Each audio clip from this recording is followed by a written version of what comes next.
तो dear student, welcome back L2 भैया। तो आइए L2 भैया की इस न्यू वीडियो में आपका वेलकम है। तो जी हाँ, जैसा कि आपको मालूम है कि हमने इससे पहले 6 चैप्टर को कवर कर लिया है, यानी कि 6 चैप्टर पढ़ा दिया है क्लास 10th उर्दू का। अगर आपने उस वीडियोस को नहीं देखा है, प्ले लिस्ट बनी है, वहाँ से जाकर आप बिल्कुल आसानी से देख सकते हैं। तो आप सभी का जो ये 7वां चैप्टर है, इसका नाम क्या है? रिया। क्या नाम है? रिया। अब रिया के जो मुसन्निफ़कार हैं, लिखने वाले, इनके राइटर जो हैं, उनसे पहले मैं आपको रूबरू करवाऊंगा, उनके बाद रिया के बारे में बताने की कोशिश करूंगा ये क्या है, नहीं है।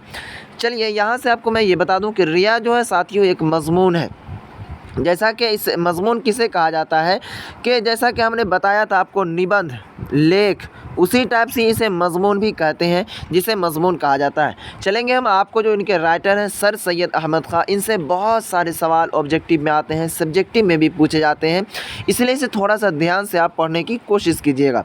चलेंगे तो देख लीजिए, यहाँ पर लिखा हुआ है सर सैयद अहमद ख़ां। चलिए हम पढ़ते हैं सर सैयद अहमद ख़ां के बारे में क्या है। देखिए यहाँ पर लिखा हुआ कि सर सैयद अहमद ख़ां दिल्ली के एक मुअज़्ज़ज़ घराने में 1817 ईस्वी में पैदा हुए। देखिए ऑब्जेक्टिव जो सवालात बनते हैं यहीं से बनते हैं, और इनको आप लिखने की कोशिश कीजिएगा, याद करने की कोशिश कीजिएगा। सर सैयद अहमद ख़ां कहाँ पैदा हुए? तो दिल्ली में पैदा हुए थे। कहाँ? तो दिल्ली में। और कब पैदा हुए थे? 1817 ईस्वी में। अपने कॉपी में लिखेंगे सर सैयद की पैदाइश 1817 ईस्वी में दिल्ली में हुई।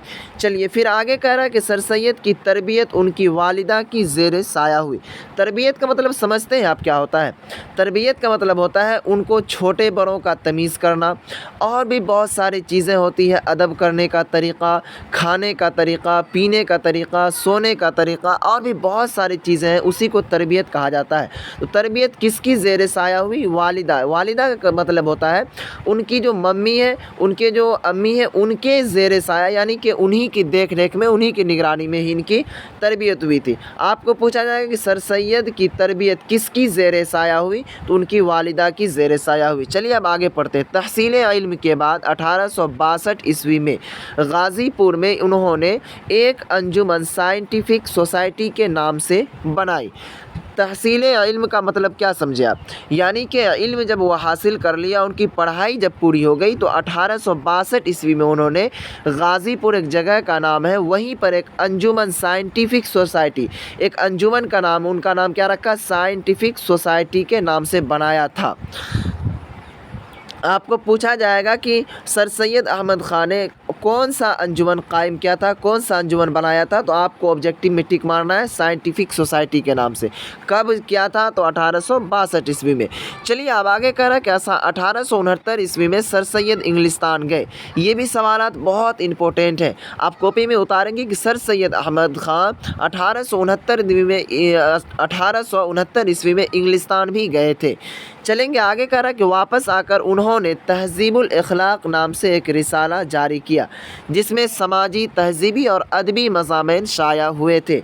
आगे पूछेगा आपको ऑब्जेक्टिव में कि तहज़ीबुल अखलाक नाम से जो एक रिसाला जारी किया, उनके मुसन्निफ़ कौन है, लेखक कौन है, राइटर कौन है? तो सर सैयद अहमद ख़ान है। तहज़ीबुल अखलाक क्या चीज़ है? तो ये रिसाला है। क्या चीज़ है?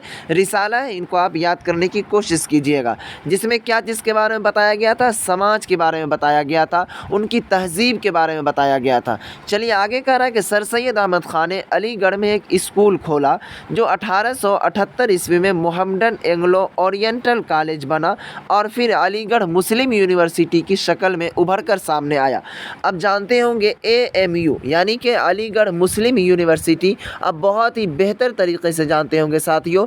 इनको बनाने वाले कौन हैं? सर सैयद अहमद ख़ान है। पहले ये स्कूल खोला था, जो कि 1878 ईस्वी में मोहम्मडन एंग्लो ओरिएंटल कॉलेज के नाम से मशहूर हुआ। कब? 1878 ईस्वी में। और फिर कुछ आगे चलकर जब ग्रोथ हुआ, तो उनका नाम अलीगढ़ मुस्लिम यूनिवर्सिटी रखा गया। आपको सवालात पूछे जाएंगे AMU यानी कि अलीगढ़ मुस्लिम यूनिवर्सिटी के को किसने बनाया, किसने खोला था? तो सर सैयद अहमद ख़ान ने खोला था। चलिए आगे करा कि 1878 ईस्वी में सर सैयद अहमद ख़ान को सर का खिताब मिला, जो उनके नाम का एक हिस्सा बन गया। आपको यहाँ से एक सवाल बनेंगे, और ये वेरी इंपॉर्टेंट सवालात हैं कि सर सैयद अहमद को सर का खिताब कब मिला? तो सर सैयद अहमद को सर का खिताब कब मिला? तो 1878 ईस्वी में मिला। आप उनको कॉपी में लिखने की कोशिश कीजिएगा कि सर सैयद अहमद को सर का खिताब 1878 ईस्वी में मिला था। चलिए आगे चलेंगे कि सर सैयद अहमद ख़ान की तसानीफ़ में आसार सनादीद और असबाब बगावत हिंद ख़ास तौर पर अहमियत रखती है। आपको पूछा जाएगा कि सर सैयद अहमद ख़ान की कोई एक तसनीफ़ का नाम बताइए। यहाँ से आप इस तरह समझने की कोशिश कीजिए, सर सैयद अहमद ख़ान ने 2 किताबें लिखी, क्या क्या चीज़, आसार सनादीद और असबाब बगावत हिंद। ये 2 किताबों के आप नाम याद रखेंगे। आपको पूछा जाएगा कि दर्जे झेल में से सर सैयद अहमद ख़ान की कौन सी तसनीफ़ है, तो नीचे रहेगा आसार सनादीद, असबाब बगावत हिंद, सी में रहेगा दोनों, डी में रहेगा इनमें से कोई नहीं। तो आप क्या चूज़ करेंगे, बी ऑप्शन चूज़ करेंगे, यानी कि ये दोनों है। चलिए आगे कह रहा है कि उर्दू की नई इल्मी नसर की बुनियाद डालने के साथ साथ सर सैयद ने उर्दू में मुख्तसर मज़मून निगारी को फ़रोग़ दिया। लंबी तहरीरों की बजाय चंद सफ़हात में काम की बातें कहने का फ़न सर सैयद ने आम किया। आगे कह रहा है कि सर सैयद की नसर में वही वज़न और वक़ार है जो उनकी शख्सियत में था। सर सैयद अहमद ख़ान का इंतकाल 1898 ईस्वी में हुआ और अलीगढ़ मुस्लिम यूनिवर्सिटी में मदफून हुए। यहाँ से आप ये सवाल रटने की कोशिश कीजिएगा, सर सैयद अहमद ख़ान का इंतकाल कब हुआ, तो 1898 ईस्वी में इसका इंतकाल हो गया था। कब इंतकाल हुआ, 1898 ईस्वी में। और कहाँ इंतकाल हुआ था, तो अलीगढ़ में ही इंतकाल हुआ था। और अलीगढ़ मुस्लिम यूनिवर्सिटी जो है वहीं एक कब्रिस्तान में, यानी कि अलीगढ़ मुस्लिम यूनिवर्सिटी को इन्होंने ही बनाया था, तो इनका जो कब्र है वो कहाँ है, तो अलीगढ़ मुस्लिम यूनिवर्सिटी में इनका कब्र है। चलेंगे आगे, हम बात करने की कोशिश करते हैं इनसे जो सवालात बनते हैं। वेरी वेरी इंपॉर्टेंट सवाल, इसको आप लिखने की कोशिश कीजिएगा। सर सैयद अहमद की पैदाइश कब हुई थी, दिल्ली में पैदाइश हुई थी और 1817 ईस्वी में पैदाइश हुई थी। आगे चलिए, आपको पूछा जाएगा कि सर सैयद अहमद ख़ान ने कौन सा अंजुमन कायम किया, तो साइंटिफिक सोसाइटी, और ये कब कायम किया था, तो 1862 ईस्वी में कायम किया था। आगे चलेंगे, आपसे सवालात पूछे जाएंगे कि सर सैयद अहमद ख़ान इंग्लिस्तान कब गए, तो 1869 ईस्वी में इंग्लिस्तान गए थे। और उनका जो एक रिसाला का नाम बताइए, तो उनके एक रिसाला का नाम क्या है, तहज़ीबुल अखलाक।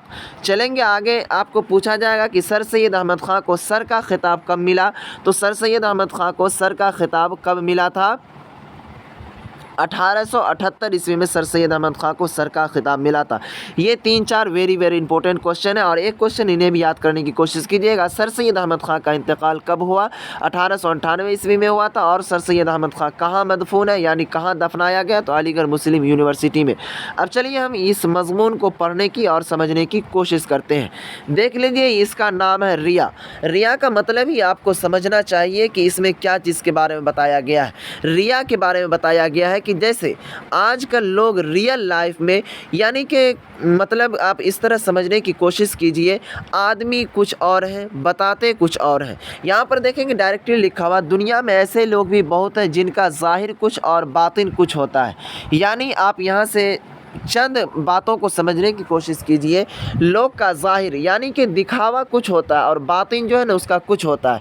यानी कि मान लीजिए लोग 1 रुपया कमाते हैं बातिन में, यानी जो रियल लाइफ में मान लीजिए 1 रुपये कमाते हैं, लेकिन वो लोगों को दिखाने के लिए ये कोशिश करते हैं। आपसे अगर पूछा जाएगा कि आप मान लीजिए 1 रुपया कमाते हैं और वो आपको कहेगा कि नहीं मैं तो 10 रुपये कमाता हूँ। इनका जो निचोड़ है साथी वो मैं बताने की आपको कोशिश करता हूँ। देखेंगे अगर इनको आप ज़्यादा पढ़ने की कोशिश कीजिएगा तो ये बहुत लंबी कहानी हो जाती है।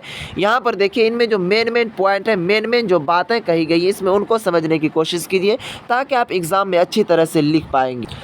चलिए यहाँ पर देखने की कोशिश कीजिए, लिखा हुआ ज़ेरे निसाब मज़मून ने सर सैयद अहमद ख़ान ने रियाकारी के सही मफ़हूम की वज़ाहत की है।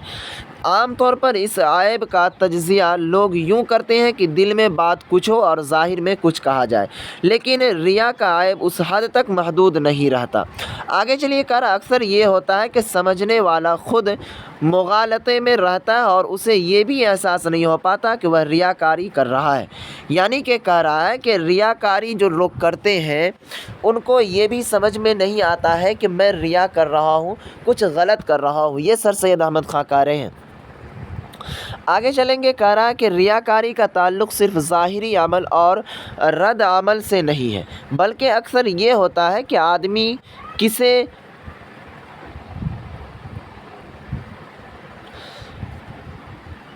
شبہ یاد ہم یا غلط فہمی کی وجہ سے ایسے اقدامات کرتا ہے جس کے کرنے پر خود اسے پتہ نہیں چلتا کہ وہ صحیح کر رہا ہے یا غلط۔ ریا اسی داخلی ذہنی پیچیدگی کا نام ہے۔ تو جیسا کہ آپ کو میں نے بتایا ریا کا مطلب، پھر آگے سمجھنے کی کوشش کیجئے۔ کبھی دوست غلط تعریفیں کر کے شخصیت میں ریا کا عنصر ڈال لیتے ہیں، اور کبھی دشمن خوبیوں کو عیب بتا کر ذہنی تناؤ میں گرفتار کر دیتے ہیں۔ دیکھیے کچھ ایسے دوست بھی ہوتے ہیں جو آپ کو کچھ غلط طریقے سے کچھ غلط باتیں کہہ کر آپ کے اپنے اوپر وہ زیادہ اچھے بننے کی کوشش کرتے ہیں، لیکن وہ دیکھیے اس میں ایک اور بات سمجھنے کی یہ بھی کوشش کیجیے، ریاکاری کے اندر لوگ کچھ ایسے بھی ہوتے ہیں جو آپ کو آگے بڑھا کر کسی سے لڑائی کروا دیتا ہے، کسی سے جھگڑا کروا دیتا ہے۔ تو یہی سب کے بارے میں بتایا گیا ہے۔ آگے چلیں گے۔ کسی کی شخصیت میں ریا کے داخل ہو جانے کی وجہ سے اس کا سارا عمل بے مقصد ہو جاتا ہے اور اس کے نزدیک نیک بد کا مسئلہ نہیں رہتا۔ آگے چلیں گے۔ کہہ رہا ہے کہ اس نفسیاتی کشاکش کے موقع پر اگر غور کیا جائے تو انسان کے دشمن دوست کے مقابلے میں کم نقصان دہ ہوتے ہیں۔ دیکھیے یہ بھی کہہ رہا ہے کہ سر سید احمد خان کہ انسان کے جو دوست ہوتے ہیں نا، وہ جتنا نقصان پہنچاتے ہیں ان سے کئی گنا کم دشمن نقصان پہنچاتے ہیں۔ دیکھیے دشمن آپ کو بہت سارے فائدے دیتے ہیں۔ اگر مان لیجئے دشمن اگر آپ کچھ غلط کام کر رہے ہیں تو وہ آپ کے دوست آپ کو نہیں بتائیں گے، وہ کہیں گے کوئی بات نہیں، آپ کو سمجھانے کی بھی وہ کوشش نہیں کرے گا۔ لیکن یہی دشمن کی وجہ سے، یہی جو آپ سے دشمنی رکھتے ہیں، ان کی وجہ سے آپ ان کام سے نجات پا جاتے ہیں، ان کام کو چھوڑ دیتے ہیں۔ یعنی آپ سوچتے ہیں کہ ارے یار وہ دیکھے گا تو وہ اس طرح کر دے گا، وہ اس طرح بول دے گا، تو اسی وجہ سے آپ وہ کام کو چھوڑ دیتے ہیں۔ بتائیے آپ یہاں پر سوچنے کی کوشش کیجئے، دشمن اچھا ہے کہ دوست؟ اب چلیے آگے کہتے ہیں کہ یہ سچ ہے کہ دشمن عیب جوئی کرتا ہے لیکن دوست تو پوشید مغالطے میں ڈال دیتا ہے۔ یعنی کہہ رہا ہے کہ دشمن جو ہے نا عیب جوئی، یعنی کہ وہ آپ کا عیب نکالتا ہے۔ مان لیجئے وہی دشمن نہ رہے آپ کا تو عیب کون نکالے گا؟ آپ کا دوست تو عیب نکال نہیں سکتا ہے، تو اسی لیے وہ عیب نکالتا ہے، تبھی نا آپ ان کو سدھارنے کی کوشش کرتے ہیں۔ لیکن آپ کا دوست تو عیب نہیں نکال پائے گا، وہ اپنی جھوٹی محبت یا دکھاوے کی وجہ سے ہمارے ایسے عمل کی ستائش کر جاتا ہے جو حقیقتاً لائق تحسین نہیں ہوتا۔ آگے چلیے۔ کہہ رہا ہے کہ سر سید احمد خان نے اس نفسیاتی کشاکش سے بچنے اور دوست و دشمن کے الگ الگ ہتھیاروں سے محفوظ رکھنے کے لیے کچھ ایسے اصول مرتب کیے ہیں جن پر چل کر ہم وہ اطمینان حاصل کر سکتے ہیں جن سے ہماری شخصیت کی تکمیل ہو سکتی ہے۔ بہت سے جذبے ایسے ہوتے ہیں جو ہمیں عدل و انصاف برتنے کا موقع نہیں دیتے۔ تعصب، حد سے بڑھی ہوئی سرگرمی، اپنے اچھے کاموں کے اظہار کی بڑھی ہوئی لگن ہمارے اندر خفیہ طور پر ریاکاری کے اجزا پیدا کر لیتی ہے۔ تو جی ہاں ساتھیوں، دیکھیں گے اس ٹائپ سے آپ کے جو چیپٹر کا نام ہے ریا، یہ آپ کا مکمل ہوا اور ختم ہوا۔ تو ان سے دیکھیے یہ جو آپ کا مضمون ہے ریا، یہاں سے کوئی سوالات نہیں بنتے ہیں، بس آپ کے جو سوالات بنتے ہیں وہ ان سے بنتے ہیں، اور ان کو آپ زیادہ ترجیح اور یاد کرنے کی کوشش کیجیے گا۔ یہ جو مین پوائنٹ ہے بس اتنا ہی آپ یاد کر لیجیے، آپ کے اردو میں اچھے اور بہتر نمبرات کوئی نہیں کاٹ سکتے ہیں۔ جی ہاں ساتھیوں، جیسا کہ آپ کو معلوم ہے آج 7واں چیپٹر آپ کا یعنی کہ 7واں چیپٹر مکمل ہوا، ختم ہوا۔ پھر ملیں گے اگلی ویڈیو کے ساتھ اگلی چیپٹر میں۔ جی ہاں، آپ بتائیں گے کہ یہ ویڈیو کیسی لگی، اور اگر ساتھیوں ویڈیو پسند آئے تو لائک بھی ضرور کیجیے گا۔